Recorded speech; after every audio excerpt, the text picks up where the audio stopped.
77வது குடியரசு தின விழா கொடியினை நமது பள்ளியினுடைய பழைய மாணவர் சட்டமன்ற உறுப்பினர் அவர்களும் நமது வலைவெட்டியினுடைய ஊராட்சி மன்ற தலைவர் அவர்களும் பெற்றோர் ஆசிரியர் கழக தலைவர் அவர்களும் கிராமக்குழு தலைவர் அவர்களும்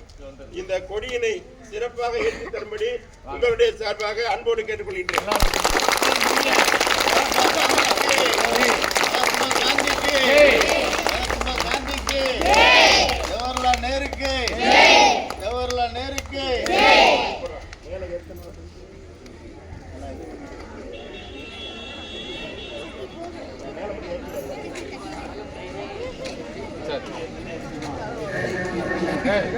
என்னடா விடாப்பா மழை காவிக்கும்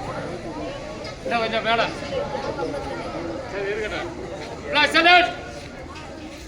ஆறு கொடுப்பாடு